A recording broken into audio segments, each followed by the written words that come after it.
नमस्कार, आप देख रहे हैं मौसम तक चैनल पर नेशनल वेदर बुलेटिन। मैं हूं देवेंद्र त्रिपाठी। अगले 24 घंटों के दौरान यानी 9 फरवरी 2026 के दिन कैसा मौसम रहेगा भारत में, आइए जानते हैं। दोस्तों, एक डब्ल्यूडी जिसका प्रभाव हमें उत्तर भारत के पहाड़ों और मैदानों में दिखना शुरू हो चुका है।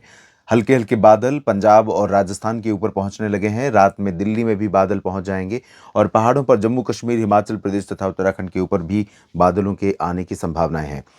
कई जगहों पर ये बादल काफ़ी सक्रिय भूमिका निभा सकते हैं और उत्तर भारत के पहाड़ों पर फिलहाल बरसात होने की संभावनाएं बन सकती हैं, हिमपात होने की संभावनाएं बन सकती हैं और मैदानी इलाकों पर भी कुछ प्रभाव रहने के आसार नजर आ रहे हैं। बात करेंगे अगली स्लाइड में।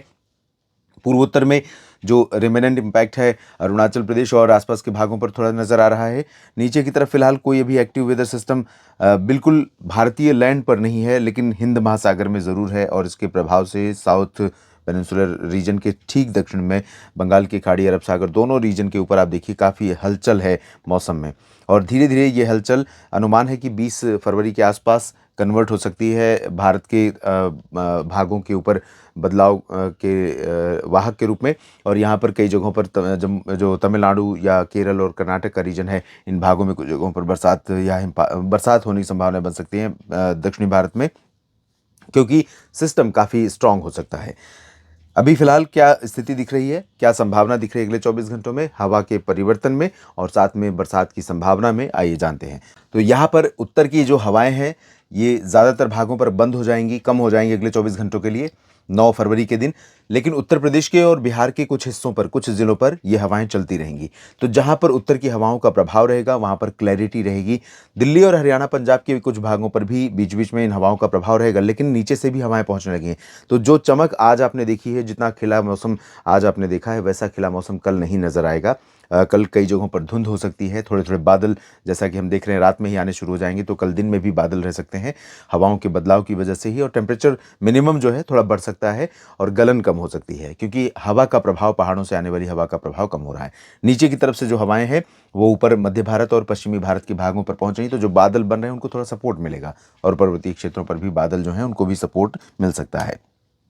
संभावना है कि जम्मू कश्मीर और हिमाचल प्रदेश तथा उत्तराखंड के कुछ ऊंचे इलाकों पर बरसात और हिमपात होगी और साथ में गिलगित बाल्तिस्तान, मुजफ्फराबाद, लद्दाख में कई जगहों पर बरसात होने की संभावनाएं रहेंगी, हिमपात होने के आसार भी रहेंगे। लद्दाख में भी चांसेस रहेंगे। नीचे इधर पंजाब, हरियाणा, दिल्ली, चंडीगढ़, राजस्थान और गुजरात तथा मध्य प्रदेश से लेकर महाराष्ट्र, छत्तीसगढ़, ओडिशा यानी एंटायर मध्य भारत और बिहार, झारखंड, पश्चिम बंगाल तथा पूर्वोत्तर भारत में लगभग सभी राज्यों पर और दक्षिण भारत में तेलंगाना, कर्नाटक, केरल, तमिलनाडु, आंध्र प्रदेश और पुदुचेरी, लक्षद्वीप, इन सभी भागों पर भी साफ और शुष्क मौसम की ही संभावनाएं हैं।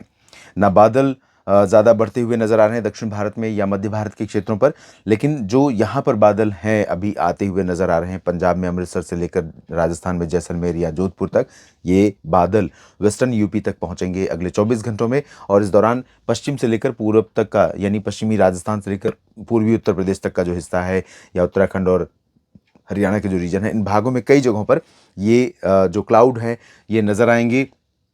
दिन में जिस तरह की धूप आज आपने देखी थी वैसी धूप नहीं रहेगी, जैसा कि मैंने कहा, और ये बादल भी धूप रोकने का काम करेंगे और इसी वजह से दिन का टेम्परेचर थोड़ा सा आज से कम हो सकता है कल 9 फरवरी को, लेकिन रात का तापमान बढ़ेगा, क्योंकि जब भी क्लाउडिंग होती है और ठंडी हवाओं का प्रवाह बंद होता है या बाधित होता है तो उस दौरान तमाम जगहों पर टेम्परेचर बढ़ने लगता है। तो महाराष्ट्र, गुजरात और राजस्थान के भागों में या मध्य प्रदेश के पश्चिमी क्षेत्रों पर, यहाँ पर तापमान तो पहले से ही बढ़ रहा था पश्चिमी क्षेत्रों पर, और साथ में अब इधर भी तापमान धीरे धीरे बढ़ने लगेगा। लेकिन जैसा कि मैंने कहा, उत्तर प्रदेश और बिहार तथा आसपास के रीजन पर भी उत्तर पश्चिमी हवाओं का प्रभाव बना हुआ है, बना रहेगा, जिसके कारण इन भागों में तापमान में भी ज़्यादा वृद्धि होने की आशंका फिलहाल नहीं है।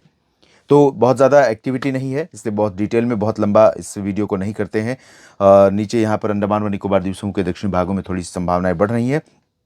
यहाँ चांसेस हैं 18-19 फरवरी के आसपास लो प्रेशर बनने के, और वो लो प्रेशर एरिया जब बनेगा तो साउथ पेनिनसुलर रीजन की तरफ हमें 20 से 25 फरवरी के बीच बढ़ती हुई बारिश नजर आएगी। मध्य भारत के भागों पर भी परिवर्तन हो सकता है उसके प्रभाव से आने वाले दिनों में, और अभी डब्ल्यूडी के आने का सिलसिला रहेगा जारी, जिसका असर हमें पर्वतीय क्षेत्रों से मैदानी इलाकों तक रुक रुक करके दिखाई पड़ता रहेगा। जब बर्फबारी होगी उस दौरान टेम्परेचर नीचे बढ़ेगा, और जब बर्फबारी बंद होगी और ठंडी हवाएं यहाँ से बर्फ की ठंडक लेके नीचे तक ट्रेवल करेंगी, यात्रा करेंगी, तब उन सभी जगहों पर तापमान में गिरावट होगी जहां पर ये हवाएं पहुंचेंगी, चाहे वो भोपाल हो या भुवनेश्वर, रांची हो या रायपुर, इस तरह, और मुंबई हो या फिर पटना, सभी जगहों पर तापमान में इस तरह से गिरावट अभी होती रहेगी।